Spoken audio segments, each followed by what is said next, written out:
बिस्मिल्लाहिर्रहमानिर्रहीम। अस्सलामु अलैकुम। जज़ल्लाहु अन्ना मुहम्मद सल्लल्लाहु अलैहि वसल्लम मा हुवा अहलुहु। तो बेटे आज का बहुत बहुत बहुत इंपॉर्टेंट आर्टिकल है कि वैलेंसी ऑफ एलिमेंट। इस कंसेप्ट को आप through out the chemistry use करने वाले हो, और अगर आपने ये कंसेप्ट यहाँ पर बाखूबी समझ लिया तो पूरी केमिस्ट्री में बहुत सारे मसाइल आपके हल हो जाएंगे। आपको अगले हर आर्टिकल में इसका फायदा होने लग जाएगा, और बिलखसूस आपको आगे जाकर टीचर्स ने कहना है कि इसको याद करो, इसको क्रैम करो, इसको रट्टा लगाओ। तो आपको वैलेंसीज को रट्टा लगाने की भी कोई जरूरत नहीं होगी अगर आपने इसको गौर से समझ लिया। वीडियो को लास्ट तक देखिएगा, इसमें मेरी रिक्वेस्ट तो है ही है, लेकिन आपका भरपूर फायदा है। मैंने बहुत शॉर्ट वर्ड्स में, शॉर्ट वेज में इस पूरे बहुत बड़े आर्टिकल को जो है वो समाने की, क्लोज करने की, प्रिसाइज करने की कोशिश की है। तो प्लीज इससे सारा ही फायदा उठा लीजिएगा। आर्टिकल को शुरू करने से पहले अल्लाह से हमारी दुआ है कि अल्लाह इस आर्टिकल को समझाने में मेरी मदद करे और आपकी मदद समझने में करे, और इस इल्म को हम दोनों के लिए दुनिया और आखिरत में नफा बख्श बना दे। तो शुरू करते हैं जी। तो वैलेंसी है क्या? तो वैलेंसी के लिए हमने यहां पर दो बातें कही है। एक दो तरह के से हमने इसको डिफाइन किया है। एक तो हमने कहा है कि combining power of an element with the other element. असल में एलिमेंट जब कंपाउंड बनाते हैं तो एलिमेंट एक दूसरे के साथ केमिकली कंबाइन होते हैं तो कंपाउंड बनाते हैं। तो बात यह है कि एक एलिमेंट की कितने दूसरे एलिमेंट्स को अपने साथ कंबाइन करने की उसकी पावर है, जो उसकी ताकत है। तो जितने दूसरे एलिमेंट्स को अपने साथ बाइंड करने की, कंबाइन करने की उसकी पावर है, वो उसकी वैलेंसी कहलाती है। इसका दूसरा एक सिंपल सा वे है इसको डिफाइन करने का कि किसी भी एलिमेंट के एक एटम के साथ कितने हाइड्रोजन एटम जो हैं वो कंबाइन हो सकते हैं, वो उसकी वैलेंसी कहलाता है। ये एक ही बात करने के दो अंदाज हैं। ये वाला अंदाज से अगर आप देखोगे तो फिर वैलेंसी को समझने में कभी गलती नहीं होगी। जैसे कि इसकी एग्जांपल मैंने यहां पर रखी है। ये एक कंपाउंड रखा है सोडियम हाइड्राइड, यहां पर एक कंपाउंड रखा है। इस डेफिनेशन को मद्देनजर रखकर मैंने एग्जांपल बनाई है। तो ये मैग्नीशियम हाइड्राइड, ये जो है वो फॉर एग्जांपल जो है वो क्या है जी, मीथेन है, ये अमोनिया है, ये वाटर है। ये तीनों कोवलेंट कंपाउंड है और ये दोनों आयोनिक कंपाउंड है। तो जरा गौर फरमाइएगा। तो इसमें सोडियम हाइड्राइड ने, सोडियम एलिमेंट जो है, इसने कितने हाइड्रोजन को अपने साथ कंबाइन किया है? तो एक को किया है, तो लिहाजा इसकी वैलेंसी 1 है। यहां पर मैग्नीशियम एलिमेंट ने 2 हाइड्रोजन को अपने साथ कंबाइन करने की इसकी पावर है, तो इसकी वैलेंसी 2 है। यहां पर मीथेन में कार्बन जो एलिमेंट है, इसकी 4 हाइड्रोजन को अपने साथ कंबाइन करने की पावर है, तो गोया इसकी वैलेंसी 4 है। अमोनिया एक कंपाउंड है, तो अमोनिया में नाइट्रोजन जो एलिमेंट है, इसकी combining power with the hydrogen atom 3 है, तो इसकी वैलेंसी 3 है। वाटर में ऑक्सीजन जो एलिमेंट है, इसकी 2 हाइड्रोजन को अपने साथ कंबाइन करने की पावर है, तो इसकी वैलेंसी 2 है। जो वैलेंसी एलिमेंट्स की है ये डिपेंड किसके ऊपर करती है? तो बुक के ऊपर लिखा हुआ है कि it depends upon the valence electron, यानी वैलेंस शेल में जो इलेक्ट्रॉन्स हैं उसके ऊपर ये डिपेंड करती है वैलेंसी। लेकिन हमने इसको आगे भी क्लासिफाई किया है कि 2 तरीके हैं इसके वैलेंस इलेक्ट्रॉन में मौजूद इलेक्ट्रॉन की बुनियाद पर वैलेंसी को जानने के। एक तरीका तो यह है कि वैलेंस शेल में उसके पास अवेलेबल कितने इलेक्ट्रॉन हैं, और दूसरा तरीका यह है कि उस एलिमेंट को कितने इलेक्ट्रॉन रिक्वायर्ड हैं अपना ऑक्टेट कंप्लीट करने के लिए। क्योंकि ये मैंने पीछे एलिमेंट में भी ये बात समझाई थी कि हर एलिमेंट अपने अपने आप को मैक्सिमम स्टेबलाइज करने के लिए, अपनी स्टेबिलिटी को मैक्सिमाइज करने के लिए वो एलिमेंट क्या करता है कि वो अपने वैलेंस शेल में मैक्सिमम 8 इलेक्ट्रॉन हासिल करने की कोशिश करता है, जिसको हमने कहा था ऑक्टेट रूल। ये बात हमने कही थी कि स्टेबिलिटी में जब भी आपने इजाफा करना है या दुनिया में किसी भी स्पीशी ने इजाफा करना है तो वो किसी कानून और कायदे को ही फॉलो करेगा। जैसे अगर मैं अपनी स्टेबिलिटी को इजाफा मैक्सिमाइज करना चाहूं तो मुझे चाहिए, गाड़ी चाहिए, मुझे रुपए बैंक बैलेंस चाहिए, मुझे घर चाहिए, मुझे माशरे में एक इज्जत चाहिए, ताकत चाहिए। तो इनको पूरा करूंगा तो मैं स्टेबल फील करूंगा। इसीलिए एलिमेंट जब भी अपने आप को स्टेबल करते हैं तो वो अपने वैलेंस शेल में इलेक्ट्रॉन जितने उनको रिक्वायर्ड है उसको पूरा करने की कोशिश करते हैं, और उसके लिए कानून है। वो क्या है कि वो अपने वैलेंस शेल में 8 इलेक्ट्रॉन को पूरा करने की कोशिश करते हैं, जिसको ऑक्टेट रूल कहते हैं। इसकी डिटेल पीछे बहुत डिटेल से मैं बात कर चुका हूं। अब यहां पर पीरियोडिक टेबल के मैंने कुछ 8 ग्रुप बनाए हैं, जैसे कि अगर आपने इसको बहुत गौर से समझना है यहां पर भी समझ आ जाएगी, लेकिन इसका जो मैंने चैप्टर को शुरू करने से पहले पीरियोडिक टेबल को लेकर 5 आर्टिकल रिकॉर्ड किए थे, तो वो आपको, अगर आपने मेरी बात मानी है तो वो आज उसका फिर फायदा आप उठा लें। ये जो ग्रुप्स हैं एलिमेंट्स के, ये जो वर्टिकल कॉलम्स हैं इनको ग्रुप्स कहते हैं। तो इनको दो तरह की कैटेगरी में कैटेगराइज किया गया था। ए ग्रुप्स ऐसे थे जिनको ए टाइप के ग्रुप्स कहा गया था, ये टोटल 8 थे। इनमें जो एलिमेंट्स हैं इनको याद करने का भी मैंने नेमोनिक्स की मदद लेकर एक फार्मूला आपके पास साथ बताया था। तो अगर आपको एलिमेंट अब तक याद हो चुके हैं तो फिर इसका आज भरपूर फायदा उठाएं। जो फर्स्ट ए है इसमें hydrogen, lithium, sodium, potassium, rubidium, caesium और फ्रांशियम है, जिसका निमोनिक्स है वहां देखो तो मैंने कहा था हाल ही में की रब से फरियाद। दूसरा ग्रुप जो है वो ब्रीलियम, मैग्नीशियम, कैल्शियम, स्ट्रोंशियम, बेरियम और रेडियम है, जैसे कहा था बेटा मांगे कार स्कूटर बाप रे। तीसरा ग्रुप जो है इसमें एलिमेंट्स कौन से हैं, बोरान, एल्यूमिनियम, गैलियम, एंडियम और थेलियम है। भाई अली गए इंडिया, थाईलैंड, ये इसका निमोनिक्स बनाया था। पांचवा ग्रुप जो है वो सस्सी, गई Sindh, Punjab, carbon, silicon, germanium, tin and lead है। और यहां पर जो पांचवा ग्रुप है इसमें नो प्रॉब्लम असलम साहब भाई ये कहा था, तो नाइट्रोजन, फास्फोरस, आर्सेनिक और ये एंटीमनी, और यहां पर क्या भाई जी बिस्मथ है। Sorry for that. यहां पर जो छठा ग्रुप है वो ऑक्सीजन, सल्फर, सेलेनियम और टैलरम और पोलोनियम है। इस तरह आप सारे ग्रुप्स को याद कर सकते हैं अगर आप वो निमोनिक्स का सहारा लें। यहां पर जो पहले 4 ग्रुप्स में एलिमेंट्स हैं, देख लो कितने एलिमेंट्स की वैलेंसी आप बहुत आसानी से तैयार कर सकते हो। तो पहला असूल तो ये देख लो, इसको फोकस कर लो जो बात मैं अब कह रहा हूं कि किसी भी एलिमेंट के वैलेंस शेल में कितने इलेक्ट्रॉन होते हैं। ये सादा सा एक रूल लिखा है कि किसी भी एलिमेंट के वैलेंस शेल में इलेक्ट्रॉन कितने होते हैं। तो हमने कहा है कि ग्रुप नंबर के इक्वल होती हैं जिस ग्रुप में वो एलिमेंट पाया जाता है। जैसे ये एलिमेंट जो है ये तीसरे ग्रुप में है, जो इसके कोई जानने की जरूरत नहीं है, तो आप कह देंगे इसके वैलेंस शेल में 3 इलेक्ट्रॉन है। ये छठे ग्रुप में है तो इसके वैलेंस शेल में 6 इलेक्ट्रॉन है। ये फॉर एग्जांपल 8वें ग्रुप में है तो इसके वैलेंस शेल में 8 इलेक्ट्रॉन है। ये दूसरे ग्रुप में है तो फॉर एग्जांपल इसके वैलेंस शेल में 2 इलेक्ट्रॉन है। यहां पर इस ग्रुप को, पीरियोडिक टेबल को 2 हिस्सों में आप बांट लें। जो पहले 4 ग्रुप हैं इनकी वैलेंसी जो है, जैसे हमने कहा, डिपेंड करती है नंबर ऑफ वैलेंस इलेक्ट्रॉन पर। तो इनकी valency equal to number of valence electron के इक्वल होती है कि कितने इलेक्ट्रॉन इनके वैलेंस शेल में अवेलेबल हैं। तो इस एलिमेंट के वैलेंस शेल में 1 इलेक्ट्रॉन है क्योंकि ये पहले ग्रुप में है, तो आप आंखें बंद करके कह दें कि इन तमाम एलिमेंट की वैलेंसी जो है वो 1 है। इस ग्रुप में मौजूद तमाम एलिमेंट्स के वैलेंस शेल में कितने इलेक्ट्रॉन हैं, 2 इलेक्ट्रॉन है, तो आप आंखें बंद करके कह दें कि इसकी वैलेंसी 2 है। ये जितने भी एलिमेंट इस ग्रुप में हैं इनके वैलेंस शेल में 3 इलेक्ट्रॉन है तो इनकी वैलेंसी 3 है। इस ग्रुप में, चौथे ग्रुप में जितने भी एलिमेंट्स हैं इनके वैलेंस शेल में 4 इलेक्ट्रॉन है तो इनकी वैलेंसी जो है वो 4 है। इसका फार्मूला अगर मैं लिख दूं तो इन तमाम ग्रुप्स में मौजूद एलिमेंट्स की जो वैलेंसी है उसका जानने का सिंपल फार्मूला है कि इनकी valency equal to group number होती है जिसमें ये एलिमेंट पाए जाते हैं। लेकिन जब हम इन ग्रुप्स की बात करते हैं, 5वां, 6वां, 7वां और 8वां ग्रुप जो है इनकी बात करते हैं, तो इनकी वैलेंसी इस रूल को फॉलो करती है कि इन एलिमेंट्स को रिक्वायर्ड कितने हैं इलेक्ट्रॉन अपने ऑक्टेट को मुकम्मल करने के लिए। जैसे ये 5वां ग्रुप है तो इसके वैलेंस शेल में मेरा बेटा कितने बोलो भाई, 5 इलेक्ट्रॉन है। तो ऑक्टेट को मुकम्मल करने के लिए इसे 3 इलेक्ट्रॉन रिक्वायर्ड है, लिहाजा इन तमाम एलिमेंट्स की वैलेंसी 3 है। यहां पर इस ग्रुप में जितने भी एलिमेंट्स पाए जाते हैं इनके वैलेंस शेल में टोटल इलेक्ट्रॉन 6 हैं। तो रिक्वायर्ड कितने हैं 8 पूरा करने के लिए, 2 हैं, तो इनकी वैलेंसी 2 है। ये जो ग्रुप में एलिमेंट्स हैं इनके वैलेंस शेल में कितने इलेक्ट्रॉन हैं ग्रुप नंबर के लिहाज से, 7वें ग्रुप में पाए जाते हैं तो 7 इलेक्ट्रॉन है। तो ऑक्टेट को मुकम्मल करने के लिए इनको कितने इलेक्ट्रॉन की जरूरत है, 1 इलेक्ट्रॉन की। तो इनकी वैलेंसी क्या है, 0 है, सॉरी 1 है। 1 इलेक्ट्रॉन कम है तो इनकी वैलेंसी 1 है। ये 8वां ग्रुप है तो इनके वैलेंस शेल में 8 इलेक्ट्रॉन पाए जाते हैं तो इनकी वैलेंसी कितनी है, कितने इलेक्ट्रॉन इनको रिक्वायर्ड है, 8 तो ऑलरेडी मौजूद हैं तो कोई इलेक्ट्रॉन इनको रिक्वायर्ड नहीं है, तो लिहाजा इन एलिमेंट्स की वैलेंसी 0 है। इन एलिमेंट्स में 5वां, 6वां, 7वां और 8वें ग्रुप में जितने भी एलिमेंट्स हैं इनकी वैलेंसी को लर्न करने के लिए, याद करने के लिए फार्मूला है कि 8 माइनस ग्रुप नंबर, यानी ये वाले एलिमेंट्स जो है इनकी वैलेंसी निकालने के लिए 8 माइनस 5 इसका ग्रुप नंबर है तो 3 आएगा, तो इन तमाम की वैलेंसी 3 होगी।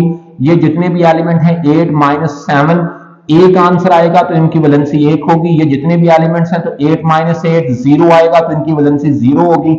ये 8 - 6 2 आएगा तो इन तमाम एलिमेंट की वैलेंसी 2 होगी। अगर आप इस तरह देखोगे तो फिर आपको ये कभी मुश्किल नहीं होगी और आपको इस बात की भी समझ आ जाएगी कि valency number of valence electron पर डिपेंड करती है।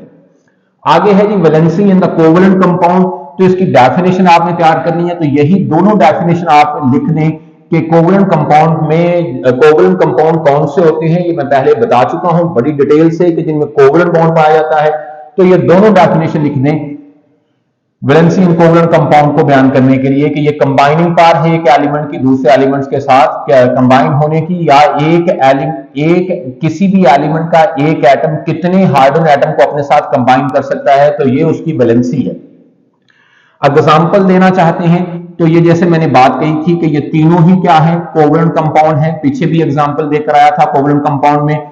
तो लिहाजा इन कोवलेंट कंपाउंड में कार्बन की वैलेंसी 4 है क्योंकि ये 4 हाइड्रोजन को अपने साथ कंबाइन करता है। अमोनिया में नाइट्रोजन की वैलेंसी 3 है क्योंकि ये 3 हाइड्रोजन को अपने साथ कंबाइन करता है। और वाटर में इसकी वैलेंसी 2 है क्योंकि ऑक्सीजन 1-2 हाइड्रोजन एटम को अपने साथ कंबाइन करता है। तो इसी को आप एग्जाम्पल के तौर पर इसी को आप यहां पर दोबारा लिख सकते हैं, पेश कर सकते हैं। जो वैलेंसी है आयोनिक कंपाउंड की, तो इसको एक और अंदाज से बयान किया गया है। ये कहा गया है कि वैलेंसी आयोनिक कंपाउंड में किसके इक्वल होती है, कि ये इक्वल होती है नंबर ऑफ इलेक्ट्रॉन गेन और loss by an element in the बोलो कि अभी आयोनिक कंपाउंड के आयोनिक कंपाउंड में जितने जो भी एलिमेंट्स मौजूद हैं वो कितने इलेक्ट्रॉन लूज करते हैं और कितने इलेक्ट्रॉन गेन करते हैं। अब कौन इलेक्ट्रॉन लूज करेगा और कौन इलेक्ट्रॉन गेन करेगा, कितने लूज करेगा और कितने गेन करेगा, इसका एक असूल बताया था कि असल में ये सारी कोशिश जो है ये किस रूल के मुताबिक है, ये ऑक्टेट रूल के मुताबिक है। लिहाजा अगर किसी एलिमेंट के वैलेंस शेल में 4 से कम इलेक्ट्रॉन होंगे तो उसको वो इलेक्ट्रॉन लूज करेगा, और अगर 4 से ज्यादा इलेक्ट्रॉन होंगे तो वो गेन करेगा। उसकी भी मजीद वजाहत दोबारा रिपीट करके बता देता हूं। ये मैंने आपसे बात कही है कि ये एलिमेंट सोडियम है, एटॉमिक नंबर जो है वो क्या है भाई 11 है। मैंने एक टेबल बनाया है, यहां पर एलिमेंट्स हैं, यहां पर इनकी इलेक्ट्रॉन की कॉन्फ़िगरेशन लिखी है। तो पहले शेल में 2 इलेक्ट्रॉन, दूसरे में 8 और लास्ट शेल में वैलेंस शेल में 1 इलेक्ट्रॉन। ये मैग्नीशियम है 12, तो 2 8 और 2, क्योंकि पहले शेल में मैक्सिमम 2 इलेक्ट्रॉन आ सकते हैं, दूसरे में 8 आ सकते हैं। ये बात आपको मैंने कई दफा रिपीट कर दी है। ये एल्यूमिनियम है तो पहले में 2, दूसरे में 8 और तीसरे में क्या भाई 3 इलेक्ट्रॉन। अब यहां पर फ्लोरीन है 9, तो पहले में 2 और दूसरे में 7 इलेक्ट्रॉन, 9 पूरे हो गए, 2 + 7 9। ये ऑक्सीजन है तो 8 इलेक्ट्रॉन इसके पास टोटल है, 2 और 6 8 हो गए। ये नाइट्रोजन है 7 है, इसके पास टोटल इलेक्ट्रॉन है 2 और +5 7, इसके पास पूरे हो गए। तो अब जरा समझो ऑक्टेट रूल के मुताबिक ये अपना ऑक्टेट कैसे मुकम्मल करेंगे। जिसके पास वैलेंस शेल में 1 इलेक्ट्रॉन, इसके पास 2 तरीके हैं ऑक्टेट को मुकम्मल करने के लिए, या तो बाहर से 7 इलेक्ट्रॉन गेन कर ले या अपना 1 इलेक्ट्रॉन भी लूज कर दे। जब ये भी लूज कर देगा तो फिर पिछले वाला शेल इसका मुकम्मल इसको हासिल हो जाएगा, जिसके पास कितने इलेक्ट्रॉन है 8 इलेक्ट्रॉन है। इस वजह से कहा था कि जिन एलिमेंट्स के वैलेंस शेल में कितने इलेक्ट्रॉन हो 4 से कम हो, वो इलेक्ट्रॉन को लूज करना उनके लिए आसान जॉब होती है और इसलिए उनकी टेंडेंसी होती है कि वो इलेक्ट्रॉन को लूज कर दे। इस लिहाज से सोडियम 1 इलेक्ट्रॉन को लूज करने की टेंडेंसी शो करेगा, मैग्नीशियम 2 इलेक्ट्रॉन को लूज करने की टेंडेंसी शो करेगा और एल्यूमिनियम 3 इलेक्ट्रॉन को लूज करने की टेंडेंसी शो करेगा। रिजल्ट क्या निकलेगा, जब 1 इलेक्ट्रॉन लूज करेगा तो इसके ऊपर चार्ज मानो पॉजिटिव 1 पॉजिटिव आ जाएगा, मानो 1 को कहते हैं। जब मैग्नीशियम 2 इलेक्ट्रॉन लूज करेगा तो 2 इलेक्ट्रॉन को लूज करने की वजह से इसके ऊपर चार्ज डाई पॉजिटिव आ जाएगा 2 पॉजिटिव। जब एल्यूमिनियम 3 इलेक्ट्रॉन लूज करेगा तो इसके ऊपर चार्ज ट्राई पॉजिटिव हो जाएगा। इलेक्ट्रॉन को लूज करने पर चार्ज पॉजिटिव आता है, ये मैं पीछे एलिमेंट के केस में समझा चुका हूं। तो इनकी फिर वैलेंसी कितनी होगी, इस डेफिनेशन को देखो तो जितने वो इलेक्ट्रॉन लूज करेंगे उतनी ही उनकी वैलेंसी होगी। लिहाजा सोडियम की वैलेंसी 1 होगी, इसकी 2 होगी, इसकी 3 होगी। पूरी बात करें तो 1 पॉजिटिव 2 पॉजिटिव और 3 पॉजिटिव। अब यहां पर जब हम फ्लोरीन की बात करते हैं तो इसके पास 7 इलेक्ट्रॉन हैं, तो इसको मुकम्मल करने के लिए ऑक्टेट रूल के मुताबिक ये क्या करेगा, इसके लिए या तो इसके लिए 1 इलेक्ट्रॉन लेना क्या है आसान है, तो ये 1 इलेक्ट्रॉन गेन करेगा तो इसकी टेंडेंसी है 1 इलेक्ट्रॉन को गेन करने की। जब 1 इलेक्ट्रॉन गेन कर लेगा तो इसके ऊपर चार्ज 1 नेगेटिव आ जाएगा। इलेक्ट्रॉन जब भी गेन करे कोई एलिमेंट तो चार्ज नेगेटिव आता है। ये ऑक्सीजन है, इसका एटॉमिक नंबर है, तो इसको मुकम्मल करने के लिए ऑक्टेट 2 इलेक्ट्रॉन लेने पड़ेंगे। तो 2 इलेक्ट्रॉन लेना आसान है, तो इसलिए जब ये 2 इलेक्ट्रॉन ले लेगा तो फिर 2 इलेक्ट्रॉन लेने की वजह से इसके ऊपर चार्ज डाई नेगेटिव आ जाएगा। ये नाइट्रोजन है 7, तो इसका क्या है 5, इसके वैलेंस शेल में इलेक्ट्रॉन है तो ये 3 इलेक्ट्रॉन लेगा, और 3 इलेक्ट्रॉन जब गेन करेगा तो चार्ज इसके ऊपर क्या आ जाएगा, बोलो भाई ट्राई नेगेटिव आ जाएगा। लिहाजा इन तीनों एलिमेंट्स की टेंडेंसी है इलेक्ट्रॉन को गेन करने की। इसीलिए लिखा था कि जिन एलिमेंट्स के वैलेंस शेल में 5 से जायद यानी 4 से जायद इलेक्ट्रॉन हो, जैसे 5, 6 और 7, उनकी टेंडेंसी होती है कि वो इलेक्ट्रॉन को गेन करें, और जिनके वैलेंस शेल में 4 से कम इलेक्ट्रॉन हो उनकी टेंडेंसी होती है कि वो इलेक्ट्रॉन को लूज कर दे। तो लिहाजा डेफिनेशन के मुताबिक इसकी वैलेंसी 1 होगी, इसकी वैलेंसी क्योंकि 1 इलेक्ट्रॉन इसने गेन किया है, इसकी वैलेंसी 2 होगी, 2 इलेक्ट्रॉन गेन किए हैं, और इसकी वैलेंसी 3 होगी, इसने 3 इलेक्ट्रॉन लूज किए हैं।